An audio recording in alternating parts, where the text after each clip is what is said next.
आज दुनिया में सुविधाओं और तकनीक का बोलबाला है। हमने अचानक पर्यावरण को बदल दिया है और उसके साथ तालमेल बिठाने के लिए बढ़िया किस्म की जीनों को विकसित कर लिया है। और दाव पर है हमारा स्वास्थ्य। हमने पैदल चलना बंद कर दिया है। अब हम उतने फल और सब्जियां भी नहीं खाते। ये बात तो साफ है कि व्यायाम हमारे स्वास्थ्य के लिए महत्वपूर्ण है। व्यायाम करके हम शरीर को स्वस्थ रख सकते हैं। कहीं कुछ तो कमी है, लेकिन उपाय भी हैं। आजकल वैज्ञानिक भोजन में पाए जाने वाले महत्वपूर्ण पोषक तत्वों पर शोध कर रहे हैं। हम जानेंगे कि क्या खोजा जा चुका है और क्या खोजा जा रहा है। हम एक बच्चे से रक्त की कुछ बूंदें लेंगे और उसके डीएनए का अध्ययन करके हम ये जान पाएंगे कि उसे किस तरह का पौष्टिक भोजन दें जो उसके स्वास्थ्य के लिए सबसे लाभकारी हो। इस विषय के विशेषज्ञों की राय सुनेंगे। चीनी परंपरा करीब 1000 वर्षों से शरीर को जंगल की तरह एक संतुलित प्रणाली मानती है, जिसमें तन, मन और आत्मा का संतुलन है। दुनिया के उन दूर दराज हिस्सों में जाएंगे जहां शायद पोषण संबंधी कुछ रहस्य छिपे हैं और ऑर्गेनिक यानी जैविक खेती के लाभ देखेंगे। शुरू से ही इंसान जैविक खेती के भरोसे रहा है।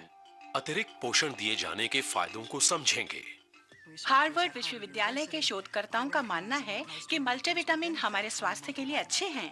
अगले 1 घंटे में हम हिपोक्रेटिस जैसे आरंभिक शोधकर्ताओं से लेकर आज के अति आधुनिक मानवीय जीनोम के अध्ययन तक के सफर पर नजर डालेंगे और देखेंगे किस तरह पृथ्वी और इंसान के बीच सहजीवी आदान प्रदान हुआ है हमारे इस कार्यक्रम क्वेस्ट फॉर न्यूट्रिशन में। पृथ्वी एक जीती जागती जैविक रचना, जिसकी उपजाऊ भूमि पर उगते हैं हमारे शरीर को जीवन देने वाले ढेरों पोषक तत्व। पौधों, मनुष्यों और पशुओं में एक अनोखा सामंजस्य है। पौधों में मिट्टी और सूरज की किरणों को लेकर पौष्टिक तत्व पैदा करने की अनोखी क्षमता है। इन तत्वों से पौधे जीवित रहते हैं और मनुष्य और पशु भी जीवन पाते हैं। इन पौधों को खाने पर मनुष्यों और पशुओं को ऐसे पोषक तत्व मिलते हैं जिन्हें वो अपने लिए खुद पैदा नहीं कर सकते। ऑस्ट्रेलिया आउटबैक के आदिवासी पिछले 40,000 सालों से प्राकृतिक धरोहर के भरोसे जीवन निर्वाह कर रहे हैं। गलतियां करके सीखते हुए इन्होंने स्वस्थ जीवन के नुस्खे खोज निकाले हैं। हमारे लिए ये किसी सुपरमार्केट की तरह ही है। हालांकि ये एक साधारण जंगल है, लेकिन हम इसे पोषण के खजाने की तरह देखते हैं। यहाँ पर सभी तरह के प्राकृतिक आवास पाए जाते हैं, जिस वजह से सब तरह के भोजन हमें उपलब्ध होते हैं। हमें मौसम की जानकारी है। साल में 4 मौसम आते हैं। कब क्या खाना है ये हमें मौसम बताते हैं या चलने वाली हवा बताती है। आने वाली पीढ़ी भी बड़ी हो रही है और ऐसा ही कर रही है। बुजुर्ग उन्हें सब सिखा रहे हैं कि किस मौसम में क्या करना है। हमेशा से ही दुनिया के हर हिस्से में मनुष्य उपलब्ध भोजन के भरोसे जीवित रहा है। हालांकि अलग-अलग इलाकों में समय के अनुसार उपलब्ध भोजन में भी काफी भिन्नता रही है। ये यहाँ झाड़ियों पर उगने वाला अंगूर है।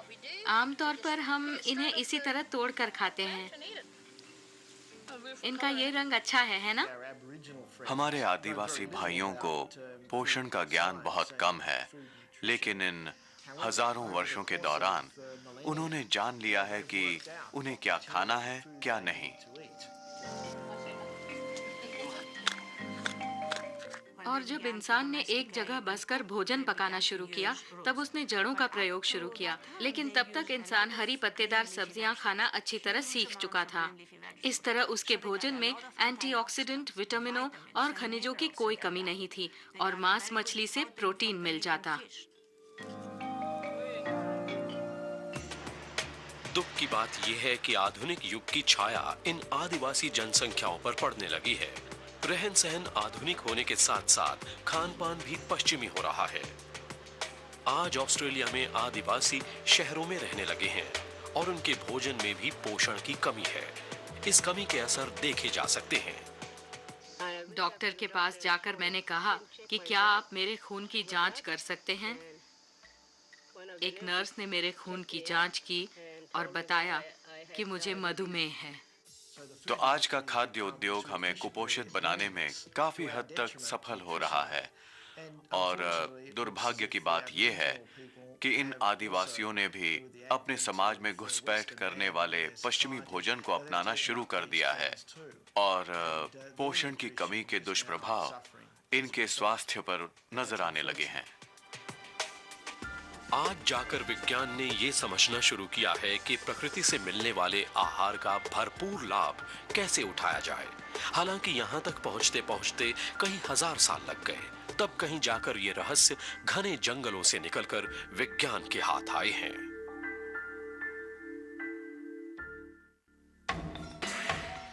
पारंपरिक विज्ञान चाहे चीन का हो या आयुर्वेद, इनका आधार यही है कि स्वस्थ रहना भोजन पर निर्भर करता है।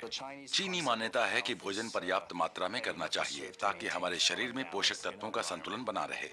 अगर आप सही मात्रा में और सही प्रकार का भोजन करें तो आपको पूरा पोषण मिलता है। मैं 2500 साल पहले के उस काल के बारे में सोच रहा हूँ जब यूनानी सभ्यता का उदय हो रहा था। इंसान के हाथों विज्ञान नामक हथियार आया और पहली बार धरती और मनुष्य के पारस्परिक आदान प्रदान पर चिंतन शुरू हुआ। भोजन इसका अहम हिस्सा था। हिपोक्रेटिस, जिन्हें हम आधुनिक चिकित्सा का पितामह कहते हैं, उन शुरुआती वैज्ञानिकों में से थे जिन्होंने पोषण को स्वास्थ्य से जोड़ा। 4वीं शताब्दी ईसा पूर्व हिपोक्रेटिस बीमारी को किसी दैविक शक्ति का श्राप मानने वाली पारंपरिक धारणा के खिलाफ गए। उन्होंने इस तथ्य को समझा कि हमारे खान-पान से हमारे स्वास्थ्य पर अच्छा या बुरा असर पड़ता है। जब स्वास्थ्य बिगड़ने लगे, तब भोजन पर सबसे पहले ध्यान देना चाहिए। हिपोक्रेटिस, जो कि एक महान चिकित्सक थे, अपने छात्रों से हमेशा कहते, ये सोचो कि अपने मरीज का इलाज दवा से पहले भोजन द्वारा कैसे कर सकते हो। धरती की प्राकृतिक उपज ही शुरुआती चिकित्सा की धुरी थी। और अगली 24 शताब्दियों तक भोजन और स्वास्थ्य के बीच संबंध स्थापित करना पश्चिमी विज्ञान के सामने एक बड़ी चुनौती रही। 18वीं शताब्दी के मध्य में जब पश्चिमी यूरोप के देशों से जहाज दुनिया भर की सैर किसी तलाश में करते थे, तब एक ऐतिहासिक खोज हुई जिसने पोषण से संबंधित धारणाओं को बदल दिया, जिससे पता चला कि महत्वपूर्ण सिर्फ ये नहीं है कि शरीर में क्या गया, बल्कि ये भी कि क्या नहीं गया। मनुष्य के भोजन का अध्ययन करने वाली प्रयोगशालाएं वो जहाज हुआ करते थे जो अंग्रेज नौसेना या पुर्तगाली नौसेना का प्रतिनिधित्व करते हुए सालों बाहर रहते थे। इन जहाजों पर मौजूद नाविकों को ठीक से भोजन नहीं मिल पाता था। महीनों तक बाहर रहने वाले नाविकों के साथ रखी सब्जियां और फल जल्दी ही खत्म हो जाते थे। इन नाविकों को लगभग रोज वही चीजें खानी पड़ती थीं। वे आमतौर पर मैदे का बना एक तरह का बिस्किट खाते थे और पूरक के रूप में वो कच्चा आहार भी खा लिया करते थे। लेकिन कुछ महीनों के सफर में ये सब खत्म हो जाता। इसका नतीजा होता महामारी। उस समय सबसे आम बीमारी थी स्कर्वी। इस दर्दनाक रक्त रोग ने उस काल में हजारों जानें ली थीं। स्कर्वी रक्त रिसाव वाला रोग है। इसके कारण दांत गिरते हैं और रोगी के मसूड़ों और ऊतकों से खून रिसता है। जहाज पर और जहां ये जहाज पहुंचते, उन बंदरगाहों पर मौजूद चिकित्सक इन मरीजों का इलाज करते। स्कॉटलैंड के चिकित्सक डॉक्टर जेम्स लिंड भी इन्हीं में से एक थे। उन्हें लगा कि स्कर्वी और ताजे भोजन की कमी के बीच कोई संबंध है।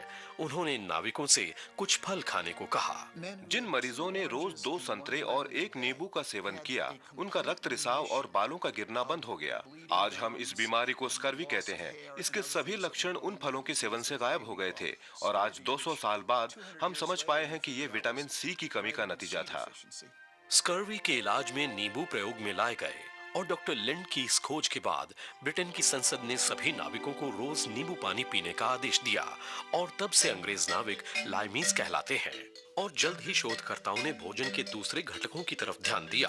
सन 1840 में जर्मन वैज्ञानिक डॉक्टर जस्टिस लीबिग ने बताया कि पौधे मिट्टी और हवा से पोषण लेते हैं। डॉक्टर जस्टिस लीबिग शायद पहले चिकित्सक थे जिन्होंने इस बात को समझा कि मिट्टी में ऐसे घटक मौजूद हैं जिन्हें हम देख नहीं सकते और जिन्हें हम समझ नहीं पाए हैं, और पौधे उनका उपभोग कर रहे हैं, जानवर उन्हें खा रहे हैं और इंसानों तक भी ये चीजें भोजन में शामिल सब्जियों या गोश्त के जरिए पहुंच रही हैं। नीदरलैंड के नोबेल पुरस्कार विजेता वैज्ञानिक क्रिस्टिन आइकमैन ने इन शुरुआती खोजों को अगले आयाम तक पहुंचाया। सन 1893 में जावा द्वीप में काम करते हुए आइकमैन ने बेरी नामक नसों को प्रभावित करने वाली बीमारी पर शोध किया। आइकमैन ने द्वीपवासियों के भोजन पर नजर डाली तो पाया कि वो मुख्यतः बिना पॉलिश किया हुआ चावल खाते थे। लेकिन जब इन्होंने पॉलिश किया हुआ चावल खाना शुरू किया तो वे बीमार पड़ने लगे। लोगों ने खाद्य पदार्थों को विशेष प्रक्रियाओं से तैयार करना सीख लिया। वे चावल की ऊपरी परत को हटा देते थे और ये सफेद चावल लोकप्रिय भी होने लगे। बाद में समझ आया कि इस ऊपरी परत के हटने से उसमें पाए जाने वाले विटामिन बी भी हट गए। आइकमैन का मानना था कि सफेद चावल में नुकसानदायक पदार्थ हैं और ऊपरी परत में उसका इलाज। पिछले कई पोषण संबंधी सवालों की तरह आइकमैन को ये जवाब भी अनजाने में ही मिल गया था। और आइकमैन ने ये सुझाया कि अगर जावा वासियों के भोजन में बिना पॉलिश वाला चावल शामिल किया जाए तो बीमारी दूर हो जाएगी। ये किसी घटक की कमी से होने वाली बीमारी थी और ऐसे चावल से इस कमी को पूरा किया जा सकता था। अन्य सफल चिकित्सकों की तरह आइकमैन ने साबित किया कि भोजन में किए गए जरा से फेरबदल से एक गंभीर बीमारी को रोका जा सकता है। लेकिन दूसरे शोधकर्ता आज भी अंधेरे में तीर मार रहे थे। वो नहीं जानते थे कि भोजन में भला ऐसा क्या है जो हमारे स्वास्थ्य पर असर डाल सकता है। ये स्थिति सन 1911 तक रही, जब पोलैंड के वैज्ञानिक कैजिमियर फंक ने उस घटक का नामकरण किया। वो घटक था विटामिन, लेकिन सन 1912 तक विटामिन नाम का अस्तित्व ही नहीं था। हालांकि इन पोषक तत्वों के प्रभावों की जानकारी लोगों को हजारों वर्षों से थी। आज हम जिसे बायोकेमिस्ट्री यानी जीव रसायन विज्ञान कहते हैं, ये वो विषय क्षेत्र है जिसकी कमी महसूस होती रही। इसके द्वारा हम ये जानने की कोशिश करने लगे कि विटामिन की कमी से होने वाली बीमारी का आणविक स्वरूप क्या है। 20वीं सदी तक भोजन और स्वास्थ्य के पारस्परिक संबंध को माना जाने लगा और जल्द ही आहार की अहमियत और कुछ बीमारियों से लड़ने की उसकी क्षमता को पहचाना गया। पोषण विज्ञान में यह धारणा एक नए युग की सूचक थी। 20वीं सदी की शुरुआत से मध्य तक मानव शरीर की जरूरतों को लेकर विज्ञान अपनी एक पुख्ता राय बना चुका था। इसमें मूल पोषक तत्व जैसे कार्बोहाइड्रेट, प्रोटीन, वसा और पानी को मैक्रोन्यूट्रिएंट और विटामिनों तथा खनिजों को माइक्रोन्यूट्रिएंट कहा गया। लेकिन जल्द ही भोजन के नए घटकों की खोज होने वाली थी। सन 1910 से 1947 के बीच विटामिनों पर काफी खोज हुई। हालांकि इसमें से ज्यादातर खोज 20 और 30 के दशक में हुई, जब वैज्ञानिकों के हाथ नई तकनीकें लगी जिनसे भोजन के महत्वपूर्ण घटक पहचाने गए। विस्कॉन्सिन विश्वविद्यालय में एल्मोर वर्नन मैककलन और उनके साथ ही दूध देने वाले पशुओं के लिए उपयुक्त भोजन पर शोध कर रहे थे। इस प्रयोग में गायों को दूध पिलाया गया। इस प्रयोग के दौरान मैककलन और उनके दल ने एक महत्वपूर्ण घटक खोज निकाला और उसे नाम दिया विटामिन ए। उन्होंने इसे विटामिन ए नाम दिया क्योंकि इसकी खोज सबसे पहले हुई थी। अपनी इस खोज के सिलसिले को आगे बढ़ाते हुए उन्होंने जानवरों के साथ काम करना जारी रखा। विटामिन खोज की अब बाढ़ आने वाली थी। उन्होंने पाया कि दूध के पानी वाले हिस्से में कुछ और महत्वपूर्ण घटक हैं। विटामिन ए वसा के साथ घुल जाता है, जिसे हम मलाई के साथ अलग कर देते हैं। लेकिन अन्य महत्वपूर्ण घटक जो पानी के साथ घुल जाते हैं, उन्हें विटामिन बी नाम दिया गया। शुरू में सोचा गया था कि विटामिन बी का सिर्फ एक प्रकार है, लेकिन धीरे धीरे कई तरह के विटामिनों का पता चला, जैसे B1, B2, B6 वगैरह। यहाँ विटामिन के बाद विटामिन खोजे जा रहे थे, वहीं आहार विशेषज्ञों ने भोजन के लाभकारी तत्वों पर ध्यान देना शुरू किया। पोषण का इतिहास और हमारे स्वास्थ्य में पोषण की भूमिका के बदलते स्वरूपों का इतिहास सही मायनों में उन शोधकर्ताओं का इतिहास है जिन्होंने पारंपरिक चिकित्सा की सीमा रेखाओं को पार किया। ये तथ्य आज भी उतना ही सच है जितना 17वीं सदी में था। 20वीं सदी की शुरुआत में कार्ल रेम्बोग नामक एक व्यक्ति चीन में अपना काम कर रहा था। अमेरिकी व्यवसायी कार्ल रेनबोग ने महसूस किया कि चीन के ग्रामीण शहरवासियों से कहीं ज्यादा तंदुरुस्त थे। उन्होंने देखा कि शहरवासियों के पास खेती की जगह की कमी है और उनके भोजन में सब्जियां उतनी नहीं हैं। उनका चावल भी पॉलिश किया हुआ होता था, वहीं ग्रामीणों के भोजन में प्राकृतिक वस्तुएं ज्यादा थीं। इस समस्या के समाधान के लिए उन्होंने उपलब्ध पोषक तत्वों वाला घर में बना शोरबा तैयार किया। रेनबोग सोच रहे थे कि इस शोरबे की पौष्टिकता बढ़ाने के लिए क्या किया जा सकता है। जवाब के तौर पर उन्होंने जानवरों की हड्डियों के अंदर के गुदे को और हरी सब्जियों को चुना। फिर उन्हें आयरन यानी लौह का ख्याल आया। एक समय पर उन्होंने जंग लगी कीलों के बारे में भी सोचा। हालांकि जरूरी ये नहीं है कि उन्होंने किन चीजों को चुना, जरूरी ये है कि उन्हें ये ख्याल तो आया कि उस शोरबे में वो सब होना चाहिए जिन्हें हम आज विटामिन और खनिज के नाम से जानते हैं। और फिर उन्होंने पाया कि जो लोग उनका बनाया ये शोरबा लेते, उनका स्वास्थ्य अन्य लोगों से बेहतर होता। चीन के इस अनुभव ने रेनबोग को प्रेरित किया कि वे भोजन में अतिरिक्त पोषण के विषय पर और खोज करें।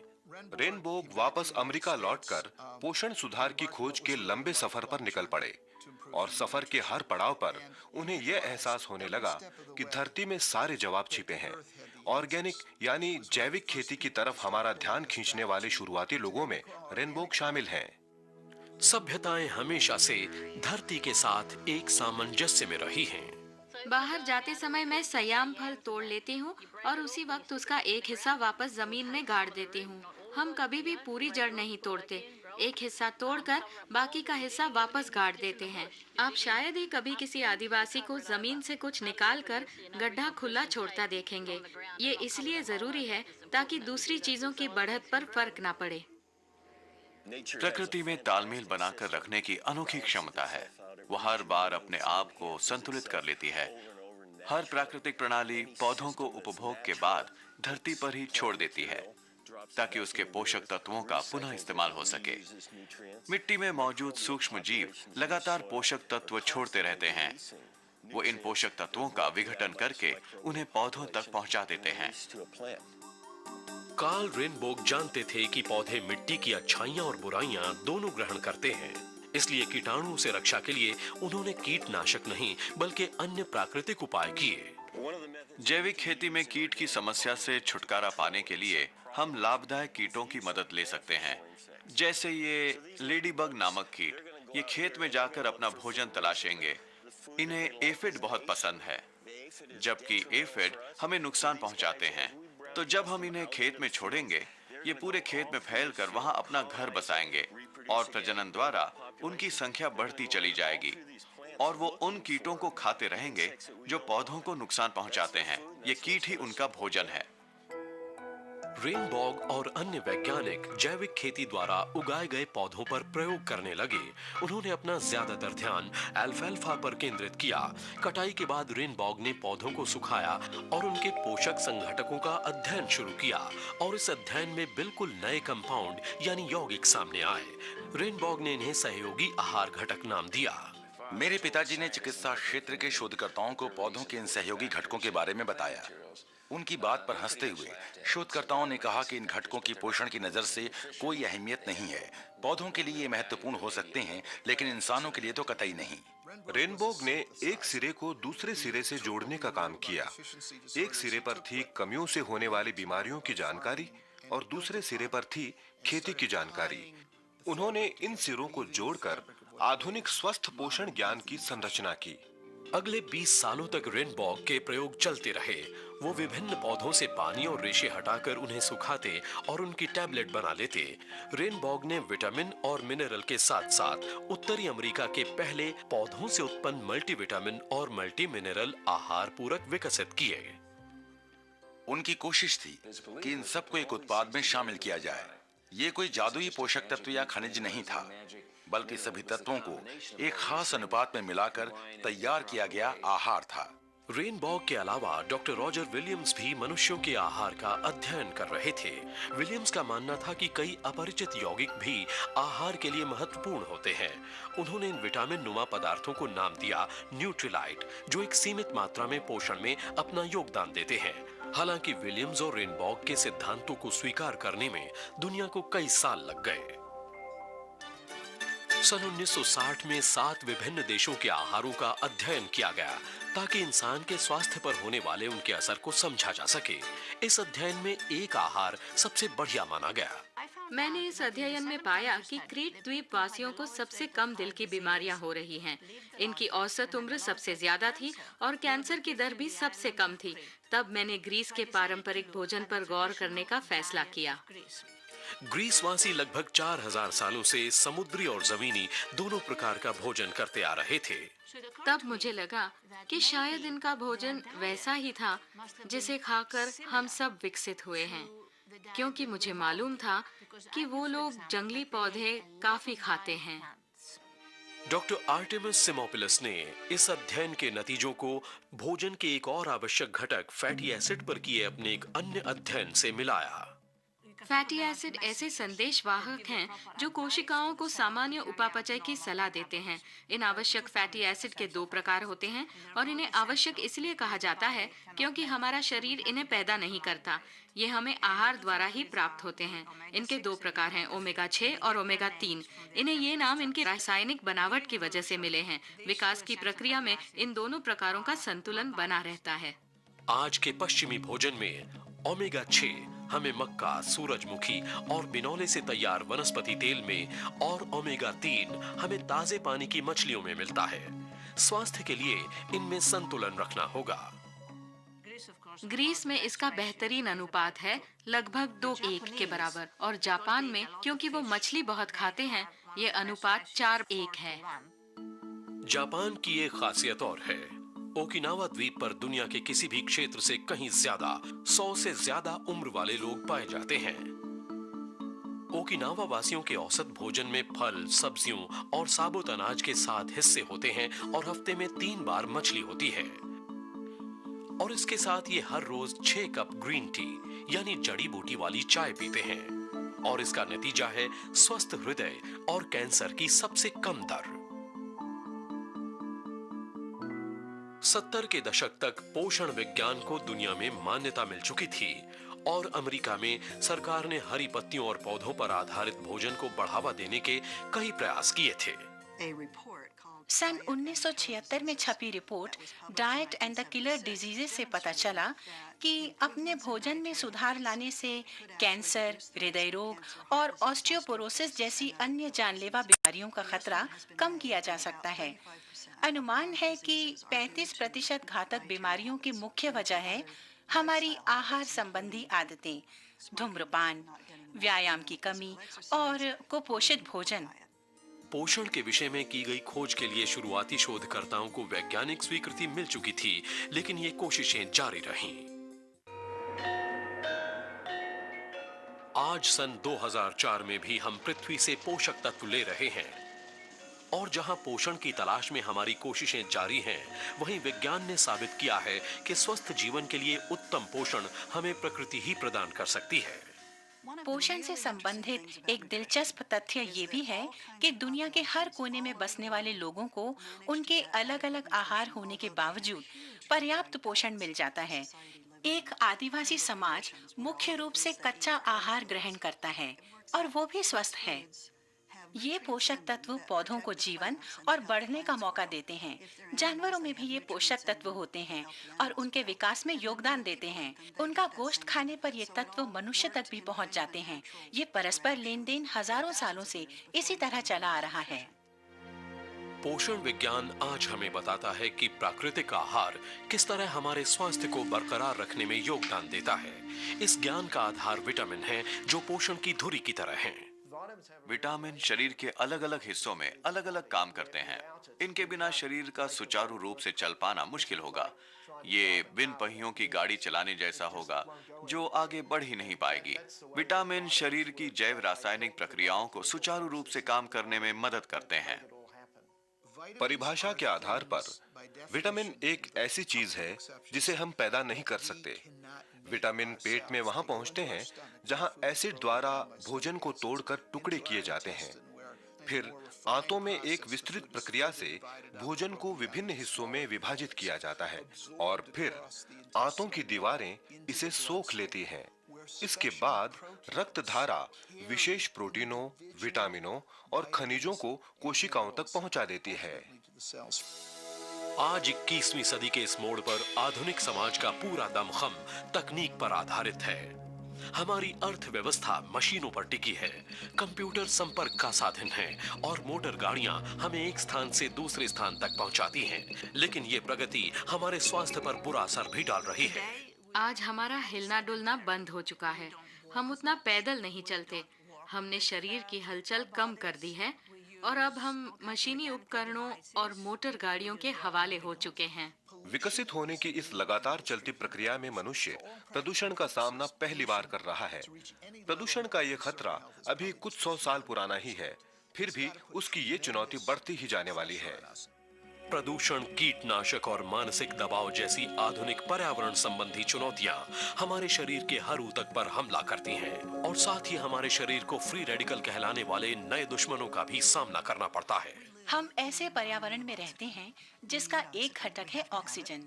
ऑक्सीजन हमारे जिंदा रहने के लिए बहुत जरूरी है, लेकिन रासायनिक आधार पर ऑक्सीजन हमारी कोशिकाओं, यहाँ तक कि डीएनए को भी नुकसान पहुँचा सकती है। इसके विघटन से शरीर में फ्री रेडिकल बनते हैं जो शरीर को नुकसान पहुँचाते हैं।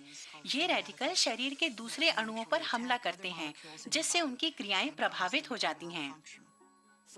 अगर आप बच्चों के एक समूह को ध्यान से देखें तो पाएंगे कि कुछ बच्चे खेल रहे हैं, कुछ शांत बैठे हैं और वहीं कुछ बच्चे इतने चपल और चंचल हैं कि माता-पिता के काबू में भी नहीं आते। ये सब फ्री रेडिकल के कारण होता है। फ्री रेडिकल से निपटने के लिए वैज्ञानिक पुनः पौधों का सहारा ले रहे हैं। उन्होंने कई यौगिक खोज डाले हैं जो मददगार साबित हो सकते हैं। इन्हें एंटीऑक्सीडेंट कहते हैं, जो फ्री रेडिकल का सामना कोशिकाओं के स्तर पर करते हैं। हमें फ्री रेडिकल को शांत करके काबू में करने की जरूरत है और एंटीऑक्सीडेंट यही करते हैं। वो फ्री रेडिकल को इतना शांत कर देते हैं कि उनकी नुकसान करने की क्षमता खत्म हो जाती है। एंटीऑक्सीडेंट जो विटामिन सी और विटामिन ई में पाए जाते हैं, इनका निर्माण हमारे शरीर में नहीं हो सकता। ये हमें कुछ विशेष पौधों में मिल सकते हैं। नींबू वंश के फल, लाल मिर्च और ब्रोकली एंटीऑक्सीडेंट से भरे हैं। एसरोला चेरी और कैकाडू प्लम, इनमें विटामिन सी की मात्रा सबसे अधिक है और विटामिन ई से भरे आहार जैसे मूंगफली, बादाम और बीज फ्री रेडिकल के खिलाफ लड़ने में मदद करते हैं। ऐसे ही और भी ढेर सारे पौधे हैं जो आधुनिक जीवन के साथ उत्पन्न होने वाले नए खतरों से लड़ने में मदद कर रहे हैं। तो हमें क्या करना होगा? केवल इतना ध्यान देना होगा कि हमारे आहार में पर्याप्त एंटीऑक्सीडेंट हो जो प्रदूषण और ऑक्सीजन रेडिकल के प्रकोप से हमारी रक्षा कर सकें। ऑक्सीजन रेडिकल से बुढ़ापा जल्दी आता है और ये शरीर में कई जगह सूजन पैदा करते हैं, जिसकी वजह से हमें और एंटीऑक्सीडेंट की जरूरत पड़ती है। जबकि एंटीऑक्सीडेंट शरीर के फ्री रेडिकल का मुकाबला कर रहे हैं, वहीं सहयोगी आहार घटक के एक अन्य समूह की पौष्टिक संभावनाओं का अध्ययन किया जा रहा है। पिछले 10 या कुछ अधिक वर्षों से भोजन के अन्य घटकों पर भी ध्यान दिया जा रहा है। फाइटोकेमिकल्स या फाइटोन्यूट्रिएंट्स के नाम से जाने जा रहे ये यौगिक पौधों को स्वस्थ रखते हैं। इनसे उम्मीद है कि ये हम इंसानों को भी स्वस्थ रखेंगे। ये फाइटोन्यूट्रिएंट हमारे शरीर को एंटीऑक्सीडेंट के रूप में सुरक्षा भी प्रदान करते हैं, खासकर शरीर के उन हिस्सों को जिन पर ऑक्सीडेटिंग एजेंटों का हमला हो सकता है।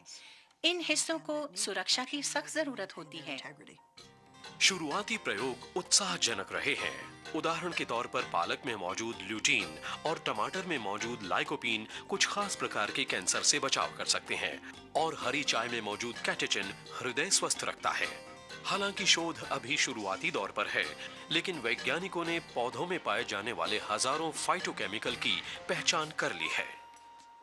फाइटोकेमिकल का भविष्य ही हमारे आहार का भविष्य है, क्योंकि अब हमें काफी हद तक ये मालूम है कि मैक्रोन्यूट्रिएंट और विटामिन क्या करते हैं। हालांकि अभी हमें फाइटोकेमिकल के अन्य प्रभावों की जानकारी नहीं है, लेकिन हम इतना कह सकते हैं कि कई बीमारियों की रोकथाम में इनकी अहम भूमिका होती है।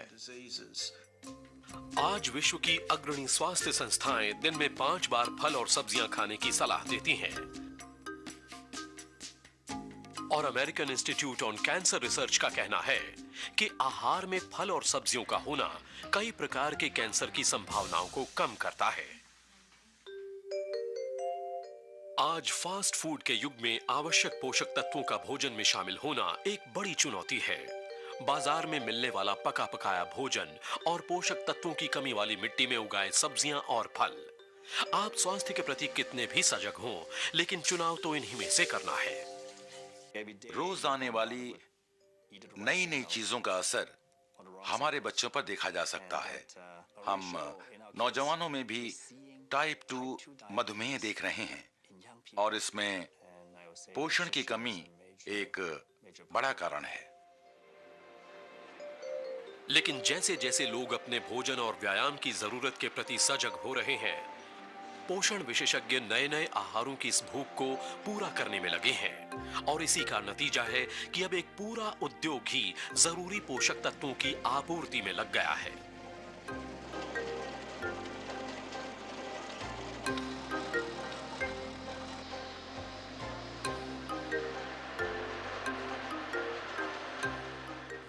आज हमारे पास कई तरह के खाद्य पदार्थ उपलब्ध हैं, जैसे फल, सब्जियां और गोश्त इत्यादि। इन्हें मिला जुलाकर ऐसा पौष्टिक भोजन तैयार किया जा सकता है जिससे हमारा स्वास्थ्य ठीक रहे। लेकिन इसके अलावा अब हमारे पास और भी जानकारी है। अब हम जानते हैं कि हमारे लिए कौन से पौष्टिक तत्व जरूरी हैं और हम इन तत्वों को टैबलेट और कैप्सूलों में बंद करके लोगों को उपलब्ध करा रहे हैं ताकि उन्हें पूरा पोषण मिल सके। अगर हम इन पूरक कैप्सूलों की पूरी श्रृंखला का सेवन करें, तो हम अपने शरीर की सभी जरूरी आवश्यकताओं को आसानी से पूरा कर सकते हैं।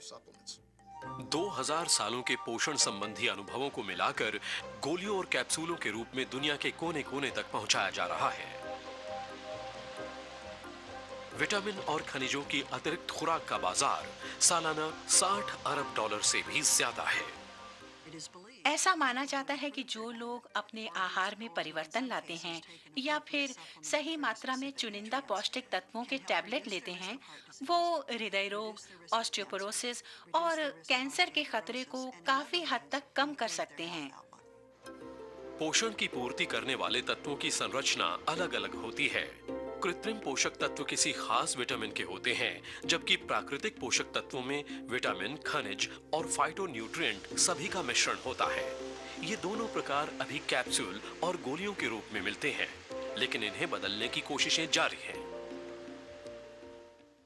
कुछ लोगों की फल और सब्जियां खाने में रुचि नहीं है और कुछ लोग इन विटामिनों को अतिरिक्त पूरक तत्वों के रूप में लेना पसंद करते हैं।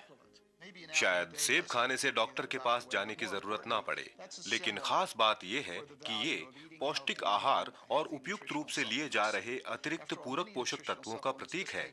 आखिर ये फलों और सब्जियों के गुणों का निचोड़ ही तो होते हैं। हालांकि इन पूरक पोषक तत्वों से सभी को लाभ होता है, लेकिन कुछ को जरा ज्यादा होता है। अगर आप शाकाहारी हैं और मछली नहीं खाते, तो आपको पूरक पोषण चाहिए। आपके शरीर को मिलने वाले ओमेगा 3 फैटी एसिड में कोई फर्क नहीं होगा, चाहे आप मछली खाएं या फिर अलग से पूरक के रूप में लें। जो अपना वजन कम करना चाहते हैं, उनके लिए यही तरीका बेहतर है। अगर आपकी नजर कैलोरी पर है, तो पोषक तत्वों में कमी होगी।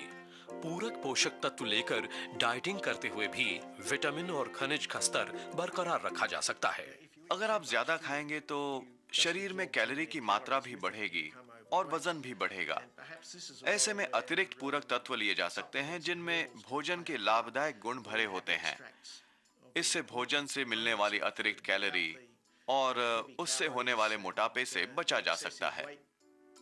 इस सुविधा का लाभ बूढ़े लोग भी ले सकते हैं। बुढ़ापे में पोषक तत्वों की कमी अक्सर होती है, लेकिन इन्हें खाकर ये कमी पूरी की जा सकती है। टफ्ट्स विश्वविद्यालय के शोधकर्ताओं ने कुछ ही साल पहले बुजुर्गों के लिए पिरामिड के रूप में एक आहार तालिका तैयार की थी। ये नया पिरामिड पहले के सुझाए गए आहारों में कुछ बदलाव लाता है, पर फिर भी इसके ऊपर एक झंडी लगी है जो उन्हें अतिरिक्त पौष्टिक तत्वों की खुराक लेने की याद दिलाती है। इस भागती दौड़ती दुनिया में पोषक टिकियां भी लोकप्रिय हो रही हैं। अरबों रुपए के इस उद्योग ने समय के साथ भागने वालों के लिए भी पोषक तत्व मुहैया कराए हैं। लेकिन एक बात हमेशा याद रखनी होगी कि इन पूरक पोषक तत्वों के साथ ही स्वस्थ आहार लेना भी जरूरी है। हमारे लिए ये समझना जरूरी है कि ये पौष्टिक तत्व कितने भी अच्छे क्यों ना हो, ये एक बीमा पॉलिसी की तरह ही रहेंगे। ये जरूरी है कि इनके साथ स्वस्थ भोजन लिया जाए और स्वस्थ जीवन शैली अपनाई जाए।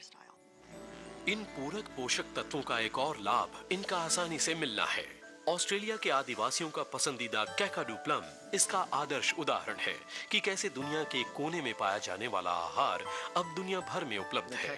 कैकाडू प्लम केवल ऑस्ट्रेलिया के उत्तरी हिस्से में ही उगता है, इसलिए हमें इस फल को और इसमें मौजूद विटामिन सी को सहेज कर रखने का तरीका खोजना होगा।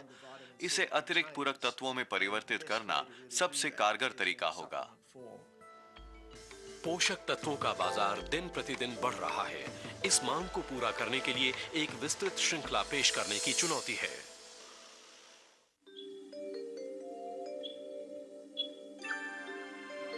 पोषण की तलाश में तकनीक मददगार भी रही है और रुकावट भी बनी है।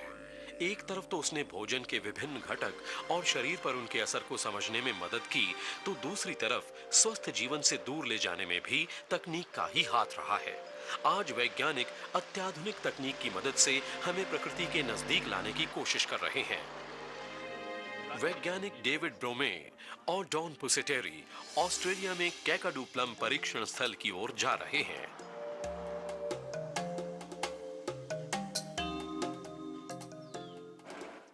वहाँ कुछ कंगारू हैं। हाँ, वो रहे कंगारू, वो यहाँ चरते हैं। यहाँ एक बड़े क्षेत्र में इन्होंने कैकाडू प्लम की जैविक खेती शुरू की है।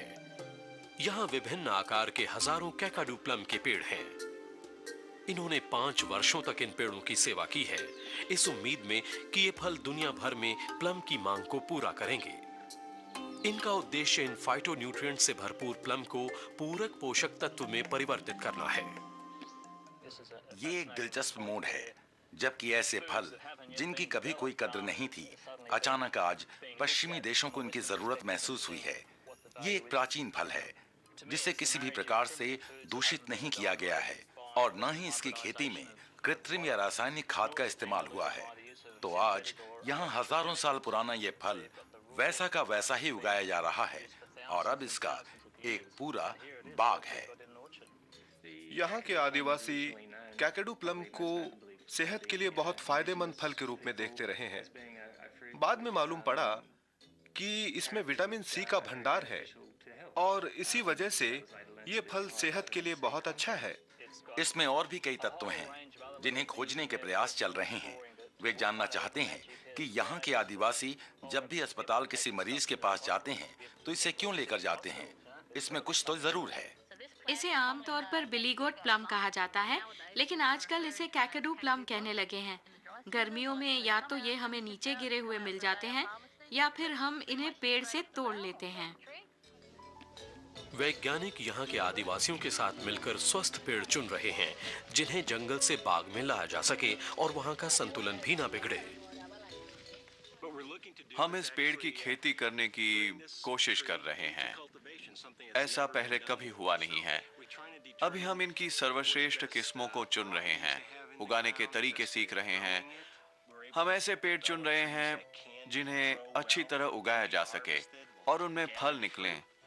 इन फलों को कोल्ड स्टोरेज में रखा जाता है। बाद में इन फलों को फैक्ट्रियों में भेज देते हैं, जहां इनका सत्व निकाला जाता है।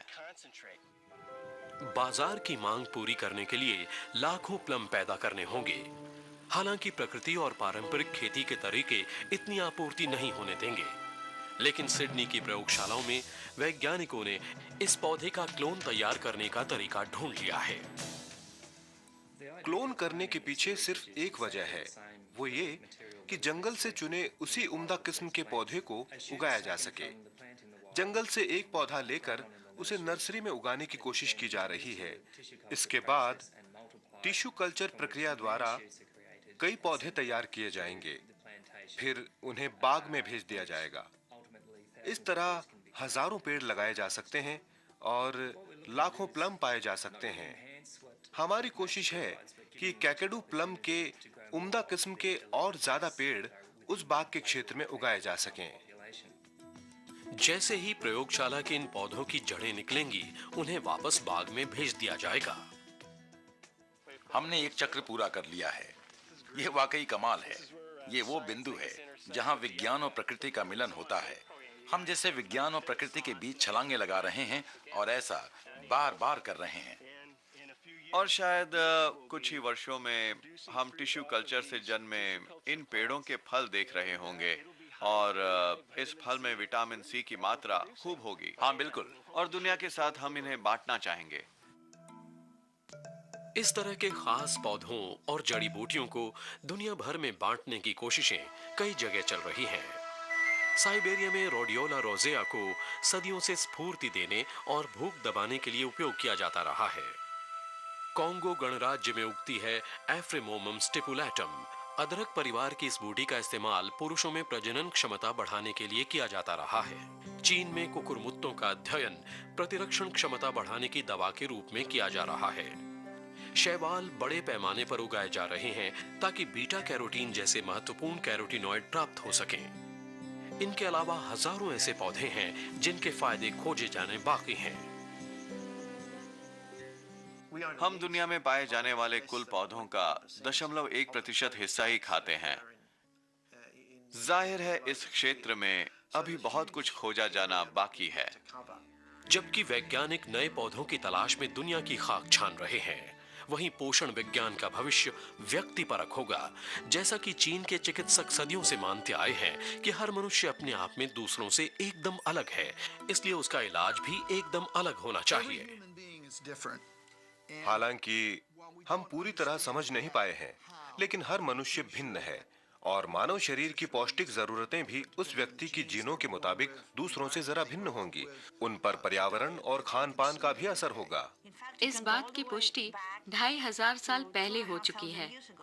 हिप्पोक्रेटिस ने कहा था कि इंसान का स्वास्थ्य उसकी व्यक्तिगत संरचना द्वारा संचालित होता है।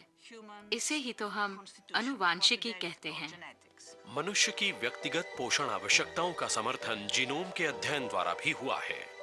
पोषण विशेषज्ञों के हाथ आया ये नया हथियार पोषण विज्ञान को एक नए युग में पहुंचाएगा। जीनोम परियोजना की सबसे बड़ी उपलब्धि रही है जीनों को समझना और उनकी रचना की जानकारी वगैरह। अब हमने इंसानों को उनकी जीनों से पहचानने और समझने की शुरुआत की है। पोषण के साथ भी यही होगा। अब पोषण संबंधी जरूरतों को उस व्यक्ति की जीनों की पृष्ठभूमि के आधार पर निर्धारित किया जाएगा। कुछ विटामिन या खनिज एक आदमी के लिए जितने फायदेमंद होंगे, जरूरी नहीं है दूसरे के लिए भी उतने ही फायदेमंद साबित हों। पोषण व्यक्तिगत आधार पर दिया जाएगा। चीनी चिकित्सा पद्धति में हर व्यक्ति की अपनी खास विशेषताएं होती हैं, जिसके आधार पर भोजन, व्यायाम और दवाइयां तय की जाती हैं। इसमें अनुवांशिकी का भी महत्वपूर्ण योगदान होता है। अब हमने ये जाना है कि हम जो खाते हैं वो हमारी जीन को संचालित करता है। इस जानकारी का पोषण के भविष्य पर बड़ा असर पड़ेगा और फिर व्यक्तिगत आहार, पूरक पोषक तत्वों और जीवन शैली में बदलाव द्वारा कई जानलेवा बीमारियों से छुटकारा पाया जा सकेगा। निकट भविष्य में ऐसा होगा कि हम किसी बच्चे से रक्त की कुछ बूंदें लेंगे और उसके डीएनए का अध्ययन करके हम उसकी जीनों की पृष्ठभूमि के बारे में जान पाएंगे, जिससे हमें पता चलेगा कि उसे किस तरह का पौष्टिक भोजन दें जो उसके स्वास्थ्य के लिए सबसे लाभकारी हो। आज हम सब इसमें एक साथ हैं। पौष्टिक आहार और उत्तम स्वास्थ्य की खोज सदियों की तरह आज भी जारी है और विज्ञान के विकास ने हमें बताया है कि ज्यादातर जवाब हमारे आसपास प्रकृति में घुल मिलकर हमारे चारों तरफ मौजूद थे। हम जब इस दुनिया में आए तो हमारे लिए भोजन की पूरी व्यवस्था मौजूद थी। इसलिए अब ये हमारी जिम्मेदारी है कि हमने प्रकृति को जो भी नुकसान पहुंचाया उसकी भरपाई करें। तो 21वीं सदी में स्वस्थ रहने के क्या नुस्खे हैं? सही आहार लें जिसमें कैलोरी और पोषण की पर्याप्त मात्रा हो। भोजन के अतिरिक्त जो पोषक तत्व चाहिए वो जरूर लें। रोजाना सघन व्यायाम करें, चाहे वो कुछ मिनट के लिए ही क्यों ना हो। मानसिक दबाव से दूर रहें। आज हम जिस दुनिया में हैं, वहां दबाव बहुत ज्यादा है। इस दबाव को कम करने के लिए पूर्वी और पश्चिमी सभ्यता से सबक लें कि किस तरह परिवार का हिस्सा बनकर आप मानसिक दबाव से दूर रह सकते हैं। सबसे अच्छा यह है कि अपने बगीचे में ताजे फल सब्जियां उगाई जाएं, चाहे वो टमाटर हों या फलियां हों। क्योंकि वो पौष्टिक रूप से बेहतर भी होंगी और ताज़ी भी। हमें ये आदिकाल के मानव की उस प्रवृत्ति की ओर ले जाएगा जो उसे अपना भोजन ढूंढने में प्रेरित करती थी। ये उसी तरह होगा जैसे हजारों साल पहले हमारे पूर्वज खुद सब्जियां उगाकर खाया करते थे। हिप्पोक्रेटिस के बाद हमने एक लंबा सफर तय किया है। आज हम ये जानते हैं कि स्वस्थ रहने के लिए किन पोषक तत्वों की आवश्यकता होती है और इन्हें किस तरह प्राप्त किया जा सकता है। आज कई पोषण विशेषज्ञों का मानना है कि बेहतर स्वास्थ्य के लिए बेहतर आहार जरूरी है। 2000 साल पहले हिप्पोक्रेटिस का भी यही मानना था। जीनोम जैसी जानकारी के साथ हम प्रकृति को और बेहतर जान सकते हैं, उसी शस्य श्यामला धरती की ओर लौटते हुए जिसने अनादिकाल से हमारा पोषण किया है।